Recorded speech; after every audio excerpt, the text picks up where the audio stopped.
Hayyee akkam jirtu nagaa keessanii waan akkaraati isiniiti qooduudhaatiif hinuma beektu waan isin hin beekne waan haaraa waan danuu waan isinitti himu hin qabu. Garuu dhandhama ani sirna kanarraati dhandhamee uummata irratti argeedhaatii fi malte waan badaa hamaadhaatii fi taatee ta'an 2010 irraatii kaaseen wantootan dookumantii godhe mataattis yaadadhu olis kaa'ee jirurraatiin isiniiti qooda.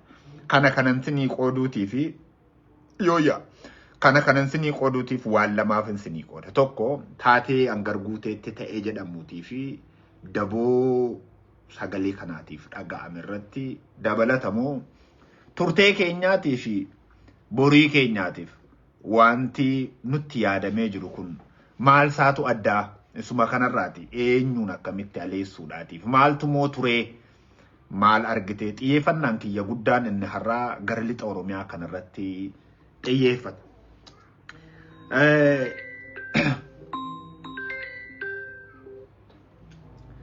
Xiyyeeffannaan kiyya guddaan gara lixa Oromiyaa kanarratti xiyyeeffata. Ni yaadattu guyyaa tokkicha namni 238 bara gaafa 27 ji'a 12ffaa bara 2010 namni 338 bakka tokkotti akka ajjeefame lixa Oromiyaati. Kun taateen isaa jalqabaa 2010 utuu dubbii badduun isinuu beektu gaa ragaa wajjinan isinii kaa guyyaadhaa wajjinan isinitti kana irraa isinii qooduun dirqama kiyya waan ta'eedhaatiif wanta ta'e waanan beeku duwwaa wantan immoo itti qoradheettiif irra ga'e qophan isinitti. Gaafa 27 ji'a 12ffaa bara 2010 akka lakkoofsa Habashaatti maaltu ture barsana yaadattu hundumti keessan gaafa 27 kana nama 338 aanaa tokkittii keessatti ajjeefame. Kun daangaa Bilishaangul irra jiru. Uummanni kun uummata Qooncoo, uummata Daalattii, uummata Begii, uummata Agamsa Bal'aa, uummata Dangii. Uummattoonni kun guyyaa tokkicha gaafa 27 duwwaa nama 238 qaama mootummaatiin ajjeefame. Akeetti jalqabe lolli kun keessumaatti namoonni lixa Oromiyaa irra jiranii konkolaachisaa baay'ee jaallatamaadhaatii fi mana amantaa keessatti iddoo guddaa qabu Masgabuu Maaramaa jedhamu namoonni baay'een quba qabu. Taateen sun taatee yeroo sana keessa wal qabatu garuu inni kun isa duraati. 27 boodatti deebi'aati ilaala. Dargaggeessa tokkotu Finfinnee irraatii federaala irraatii kaaseetu meeshaa waraanaa konkolaachisee Bilishaangulitti gadi geesse. Bildigiluu iddoo jedhamutti dhaqee buuse.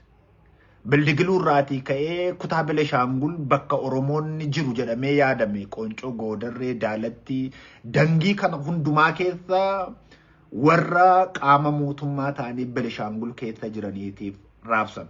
Guyyaa tokkicha nama 238 ajjeefame. Isaan keessa 238 maqaa waamee isiniin fidu garuu akka mallattootan isiniiga.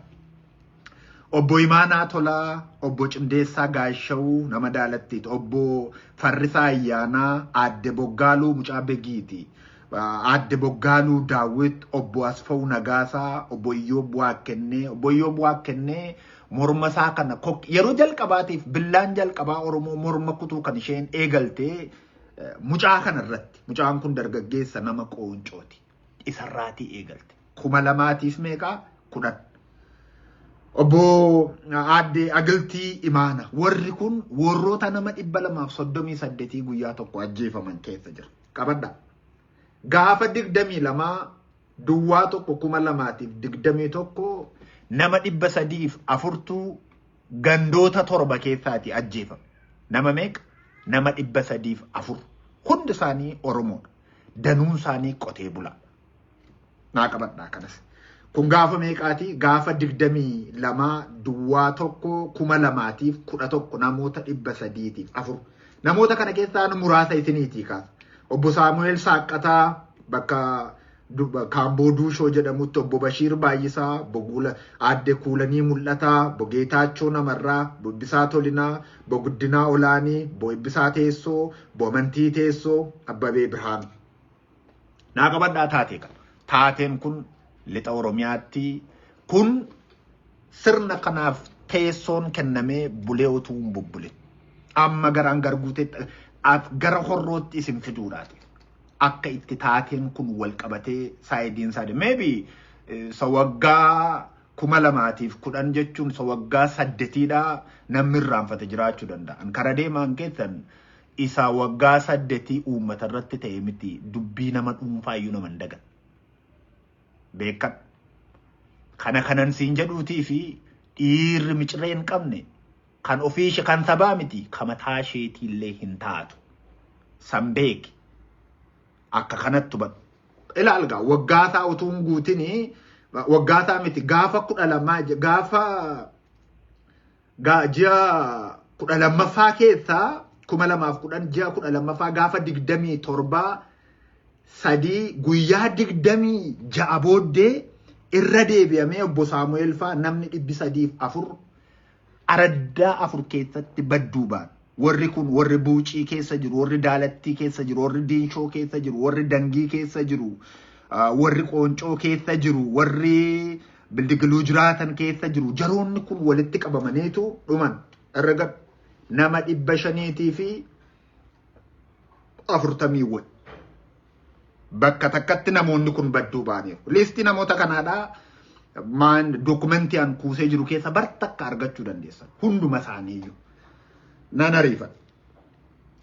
Guyyaa gaafa 26 ji'a 12ffaa 2011 namoota 270tu bakka tokkotti badduu ba'e. Obbo Aadde Eebbisee Xilahuun, obbo Amantii Shaafee, Aadde Maariyaam Abbabee, obbo Fayyisaa Waaqoyyaa, obbo Galataa Qajeelaa, obbo Qannoo Diggaaraa, obbo Abdullazaa,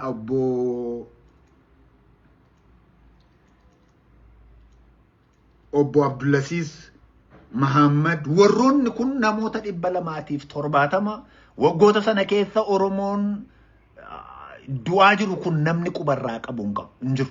Garuu bocni isaa jalqabaadha. Taateen kun gaaf jalqaba ta'u lixa Oromiyaa kana irratti waraanni adda bilisummaa Oromoo ijaaramuutti ka'eeraa. Eessatti moo baay'atu jedhameetu wixineeffa. Kanaaf immoo namichi meeshaa waraanaadhaa federaala irraatii fe'ee Benishaangul keessatti dhaqee gurguratee deebi'e. Warri Qooncoos, warri Daalattiis, warri Bildigiluus, warri Dangiis inuma beeku. Guyyaa takkaatiif keenya isa kana dokumentii biraa keessa. Kana keetti qabadhaa. Haa darbu. Namoota kana isiniin jedhee nama 270, nama 304, nama 238. Kana maybe platformii kamirraati akkan dokumentii takka namoonni kun tarree namanii tajjeefaman barasa. Viidiyoo dokumentii isaanii keessaati waa xiqqoo yoon isinitti argisiisa jechuun namni bara 2010 jumlaatiin namni badduu ba'eeraa jedhee naman waan ta'eetiif jecha garuu xiqqoo tokkoon isinitti argisiisa.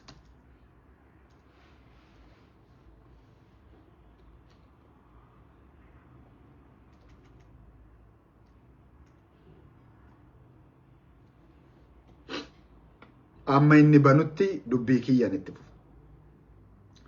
Kan sammaa deebiin 2010 isinitti arge itti fufu ilaalgaa achi jalqabe taateen kun gaaf jalqabe utuu 2000 gaafa ni yaadattu warri asirra jirtan kun hundumti keessanii isa waxabajji 20 bara 2014 maallaqni Itoophiyaa miliyoonii 100 ta'u, miliyoonii takka ta'u, miliyoonii 2 ta'u namicha Oromiyaa irraati bulchaa jedhan kanaatiin gaafa bulchaa warra Amaaraa Yiliqaan moo maal jedhama maqaan isaa isatti gaafa laatan miliyoonii meeqa warri jirtan kara lattuunu koomentii keessan miliyoonii meeqa ture wantichi waxabajji gaafa 20 ture 2000 waxabajji 20 yoo waxabajji 10 2014 miliyoonii meeqa ture miliyoonii 100 miliyoonii 10 miliyoonii 100 taatee guyyaa sanaa yaadadha. Asumatti naa qaba.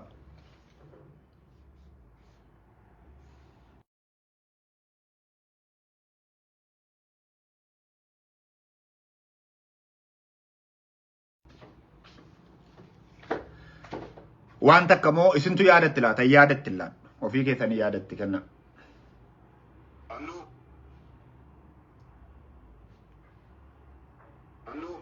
ለአማራም ለኢትዮጵያም ኩራት ነው። እንት ያቄ የለው አኖ ለአማራም ለኢትዮጵያም ኩራት ነው። እንት ያቄ የለው በጀግነት ተዋግቷል። በጀግነት ይዋጋ ወደፊትም እሱ የአብይን ውዳሴ ሙገሳ ጠብቆ የሚዋጋ ሳይሆን አገሩ ወዶ የሚዋጋ ስለሆነ ከተነካችበት አይቆም ወደፊትም አርጓል ያደርጋል። እያደረገም ነው ያለው። ይሄ መመስገን አለበት፣ መወደስ አለበት፣ መከበር አለበት። ጥያቄ የለው። ይህንን ስም ግን መጠቀም ማለት ጥሩ አይደለም። በከተማ ተኩስ ብቻ ሳይሆን መዝረፍ፣ ሴቶች መድፈር፣ ሕፃን መጥለፍ፣ ነጋዴ መዝረፍ፣ ግብር መሰብሰብ፣ ፎርጅድ ማምረት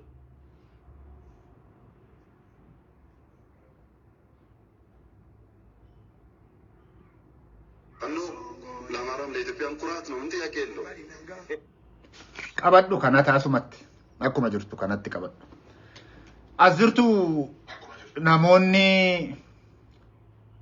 gimbi azirtu namoonni horroo guduruu wallaggaa guutummaa isaa keessa beektan najjoo mandiidhaatiif jaarsoon maybe yoo jiraattaniiti dabalataa horroo keessaati amuuruun garee agamsaa jaardagaa jaartee horroo bulluq shaambuu guutuun yoo jiraattaniitiif waa takka wanti yaadachiisa. Iyyadattan jechuu kiyyaa miti iyyadattu. Ani har'a waanuma beekurraa waan xinnoo tokko isinii galchuudhaati. Dhugaa walii keenyaa beekuun gaariidha. 2014 gaafa 20 gaafa miileeniin 100 itti laatame namoota danuutti homaayyuu hin fakkaan waan yaadameef qaba. Achumatti qaba. Kan gowwaa 10 irraatiin dubbatan. Maqaa kee ammarraatti hin dhoofne amma hin jiruttis maqaa keenya. Kana beeki. Eenyu nu haa ta'u. Sakanan siniin jedha. Eewudha horroo keessa dhalattee guddattee waan mootummaa kana xinnoo beektee komishinar Taarikuu Dirbaabaadhaa yoo quba qabaatteef bara kam dhufee maaltu ta'ee isa booda'u. Dabalata milishoonni 20 qubattoota keessaatiin marsaa 3 gaafa leenjifaman attamittiin leenjifaman attam ta'an sanas siifan dhiisee darba. Inuma beekta waan ta'eef. Gara ijoolleen arsii keessaa yoo jiraattan gara arsii lixaadha. Ijoollee gara arsii lixaa yoo jiraattanii gaafa komishinar darajee baay'isaa gara keessan nuuf gimbii akkamitti akka ture isinuu beektu. Sakana isinii fanniisa. Arsiin akkamta. Gaafa obbo Abarraa Buunnoo ijoolleen gujii jirtu, gujii lixaas gujii ba'aas jirtu. Ijoolleen bulee horaa jirtu as jala. Abarraa Buunnoodhaa mee hojii akkamittiidhaatiin eegan. Gaaffiidha kun hunda keessa komishinar Taarikuu Dirbaabaas darajjees Abarraa Buunnoos isinan gaafan. Ijoolleen Salaaleedhaatii fi Adaa Bargaa jirtu shallamaa beektu. Mee shallamaan baroota jalqabaa sana akkam ture, maalitti ture, maal hojii Salaaleedhaaf Adaa Bargaa irratti bobba'ame, maaltu moote. Kanas gaaffiin sinii dhiisa. Ijoolleen Walloo jirtu gaafa Alamuu Simee 3 Wallootti deebi'ee maaltu ta'e isa booddee ni yaadattu. Yoo yaadattan ta'e bartakkanti yaadachiisa. Kan akka gaaffittan sinii cufee darba. Sababni isaa nama tokko fuutee kaatennaan Oromiyaa guutuu waliin geessa waan ta'eef. Sanamoo ani gaafa isinitti haasa'u callisee dhuma akka itti isinitti naasa'u ragaadhaa wajjinan isinitti haasa'a. Gara dubbii kiyyaatti hin deebi'e. Ergan jaroota kana isinitti kaaseeti.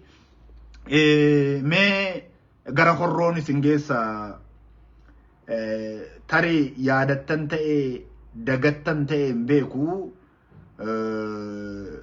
gaafa 28 Duwwaa 7,2017 namoota 42tu iddoo tokkotti ajjeefame. Anna yaadadha. Sababni ani yaadadhuuf miillaaf yaada duwwaadhaan miti qaamaanin keessa socho'ee waan ta'eedhaati. Gaafa sana eenyufaadha kan ajjeefame namoota 42 keessaati.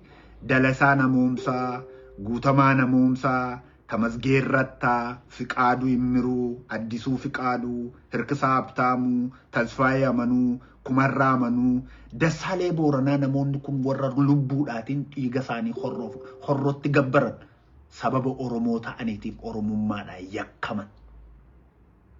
Ilaalgaa 2014 waatii kaayee darbeera waan ati of gaafattu duwwaan fiika. Gaaffii ati ofii kee gaafachuun sirra jiraatu qophan fiika. Dabala dafeen gara dhumaatti sii keessaa kun seenaa. Kanaafin pilaatfoormii Feesbuukii fayyadameen beekne kanaatiif isinitti dhufe. Yoo hin yaadattan ta'e yaadadha. Gaafasis akkuma sabaatti turre har'as akkasuma turre. Guyyaa tokkicha nama 238 awwaalleerraa, guyyaa tokkicha nama 304 awwaalleerraa, guyyaa tokkicha nama 207 awwaalleerraa, kunoo guyyaa tokkicha nama 42 immoo eegalleerra. Meeqatti dhannee dhaabbannaa ilaala. Horroon jiraam, horrotti gabbu'e. Horroo keessan naannee isinitti deebi'a. Gara Arsii dhannaan darajjee wajjiniin deemnaa. Gara Gujii dhannaan Abarraa Buunnoo wajjin deemnaa. Gara Salaalee deemnee jennaan Shawaa deemnaan ala Muusimee faadhaa wajjiniidhaatiin kan dhaqamu. Gara Salaalee kana Komishinar Taarikuu Dirbaabaas qabatanii deemuun hin danda'amu. Horroo jalqaba hundee jalqabaa garuu Komishinar Taarikuu Dirbaabaa qabatanii deemuun dirqi. Ishii kana akkasumatti golgaatii qabadhaatii ta'a. Haa dhufu. Eessa geenyee 2018 gaafa 24 ji'a 11ffaa jaarsi guddaan tokko warri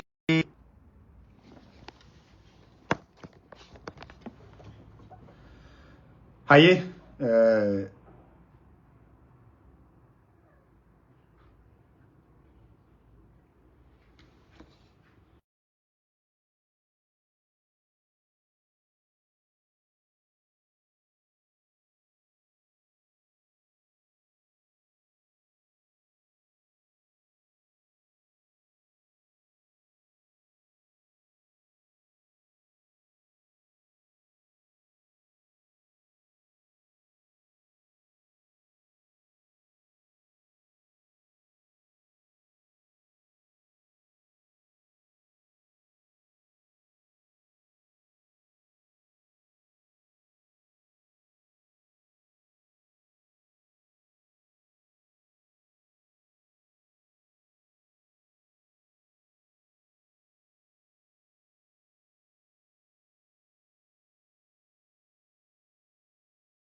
naaf galchaa hundumti keessan.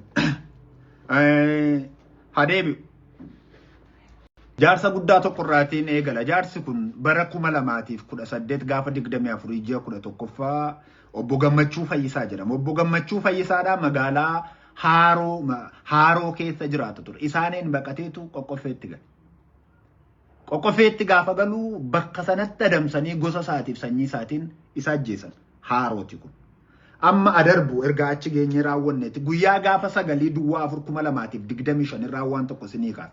Gaafa Abee Dongorootti namoonni 12 bakka tokkotti namoonni 12 ajjeefaman 7 bakka tokkotti 5 bakka takkatti daandii irratti gataman gaafa sanaan yaadattu yoo ta'e aadde Nafiisaa Ayyalee, aadde Hayyaat Irgaaxee, Shee Bashiir Mahammad, Shee Abdulkaadir mucaasaa wajjiniidhaatiin obbo Abdulazaaq daa'ima isaa wajjin Abdulaziz Muummee jaroonni kun namoota yeroo tokkicha bakka takkatti badduu ba'an isa kana isin geessan gara yaada kiyyaatti isin deebisuudhaatiif baay'ee irra turuudhaatiif utuu hin taane dubbii kana waan takkaafan isiniitiin jedha. Ni yaadattu guyyaa gaafa 23/2012 guyyaa 23/2012 bara 2017 namoota 68tu bakka tokkotti ajjeefame. Kun horrootti. Inuma quba qabdu yoo quban qabdan ta'ee gara dhumaatti waa isin yaadachiisuudhaaf jalqaba isin yaadachiisa.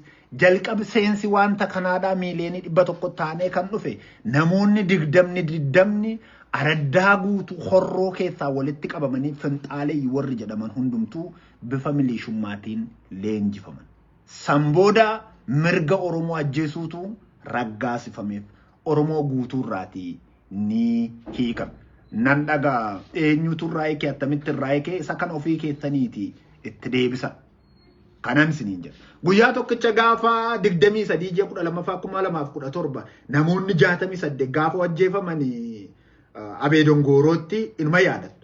Isaan suni adde Nafiisaa Liyaa, adde Hayaat Irgixee, Shee Bashiir Mohammad, Shee Abdulazar Mucaa isaa wajjiniitiin, obbo Abdurrasaaq daa'ima isaa wajjin, Abdullasiis Muummee, obbo Muhammad Jamaal, obbo Jamaal Faaraa, obbo Ibrahim Hasan, obbo Hasan Bakar, obbo Alii Tashaabaa, obbo Muhammad Asan Muhammad, obbo Juhaar Muhammad, obbo Abdusalaam Adam. Maqaataan isinii waa obbo Abdusalaam Adam, obbo Miidheksaa Moojoo, obbo Najaash, obbo Amantiitaa, obbo Birhaan Beettaa, obbo Ahmed Yusuf, obbo Alii Haymad, obbo Falmataa Nuur. Namoonni 68 bakka tokkotti badduu baan kun horrootti Abee Dongorootti. Hiyyama ajjeesu kan kenneef mootummaadha. Ishii san qabadhaa. Yoo isinitti tolee qabadhaa, yoo isinitti toluu baate itti dhiisa. Garuu jalqabni isaa eessa akka ka'e yoo hin beekne siin jedhe gaafa jalqabaa gaafa dargaggeessa ona daalatti keessatti basumaaf jedhanii Iyyoobii morma irraa kutan 2010 hiyyama sirnaatiin hafixu sammaa nama 68 isiniin jedheera guyyaa gaafa 30 hagayya 30 guyyaa keessa gaafa 30 hagayya 30 bara 2020 naannoo nama 130tu ajjeefa. Beettu hin beettan isiniitiin hin jedhu. Naannoo nama 130tu amuuruu qofaa keessaa ajjeefame. Amuuruu qofaa keessa. Waan ragaa isaanii qabu qofan sinitti himaa jira. Waan irratti hojjedhee seenaaf kaa'ee ofii kaa'ee qofan sinitti himaa jira. Naannoo namoota 30,000tti tilmaamamantu buqqa'e amuuruu keessa. Jaardagaa jaartee keessaa nama 58tu ajjeefame. Naannoo nama 65,000tti tilmaamamutu buqqa'e. Yeroo tokkicha nama 90,000tti tilmaamamutu maan hagayya 30 irraati kaasee 2020 wal faana buqqaa. Nama 95,000tti tilmaamamutu. Maybe amantee fudhachuu dhiisuu dandeessa. Jaarsoo Fantaa Geetaachoo dhugumaa Lalisee Jaarsoo Tasfaayee Geetaachoo Galiiloo Beebbuu Tasfaayee Immiruu Darajjee Tafarii Margaa Abdiisaa Tamasgeen Dassaaloo Badhaasaa Tamasgeen Wayyeessaa Abdii Dassaaloo Margaa Gurmuu Dassuu Dastaa Aniimoo Birtuu Jibaat Abdii Xilahuun Magarsaa Abdiisaa Moosisaa Jimaa Bayyanaa Gammadaa Dassaaloo Jibaat Asaffaa Gugee Shifarraa Gubatoo Abataa Bayyan warroonni kun hundumtuu warra boolli isaanii walitti makee lafeen isaanii walitti dhuubamedha. Sababa Oromoo ta'an qophaadhaati.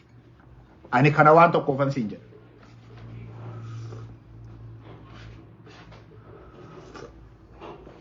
Ani kana waan tokkoofan siin jedha. Akkuma ati kaleessa yaadattuuf waan taanee darbine karaa irra dhufne sana akka ati hin daganneeti. Ajjeechaan har'a jiru sirni isaa akkamitti akka inni boocame akka ati beektuudhaati. Maalirraa hojjetachuudhaatiif jedhanii akka waa aanjifachaa jiran akkuma ati akeektee ilaaltu. Nama 130, nama 58, nama 188 guyyaa tokkicha galaafatan.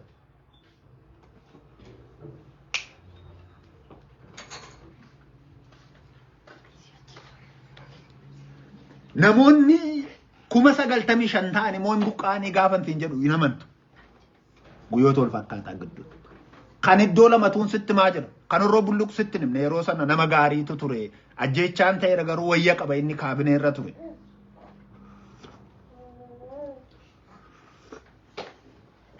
Ilaali. Namoonni kun kan amuuruuf kan jaardagaa jaarteen siin jechaa jira. Itti deebi. Maqaa isaanii waameen fidu Dassaaloo Margaa, Abooshoo Galataa, Beenyaa Roobaa, Fiqaaduu Garbaa, Muujee Misraa, Ganamee Duube, Aseentuu Dachaasaa, Bareedduu Gannatii, Warqee Jaallata. Warroonni kun warra guyyaa tokkichaa kafanama.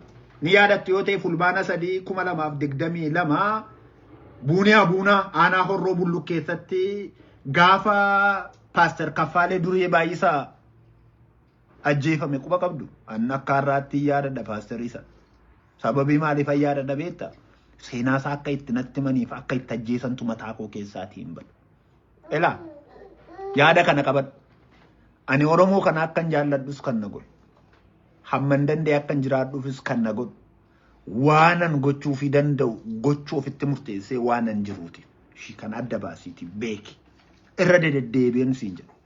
Rakkachuus ta'ee ballachuu qabaachuunis taate dhabuuni jaalala saba kanaatiin wanti madaalamu waan hin argamneefan kana siin jedha. Kana buunaa kana wanti kan paasterii kana baay'ee hin jedhu. Pastor Kaffaloo namni abuunaa bonee abuunaa ta'e bonee abuunaa keessa darbee agamsa deemeera. Jarragaa maan gara amuruuttis gabbu'eera argeera. Bakka itti lafeen namootaa bakka irratti rakase sanas natti argisiiseera riyyaan kiyyaa yoo umreen. Beekadha. Kan fulbaana 24,2022 akka seenaattu hin dagatamne amuru. Azirtu warri jirtan koppiliinkii godha. Akka ammaadhaa akka ofirraa geggeessee ofitti nan deebisneetiif. Yaadattuu gaafa fulbaana 24 jechuun guyyaa mataa koo keessaatti hin banne. Bar amuruun kun qe'ee warra guddaati. Qe'ee dokteeronni baay'een gurguddoonni baay'een keessaa ba'anidha.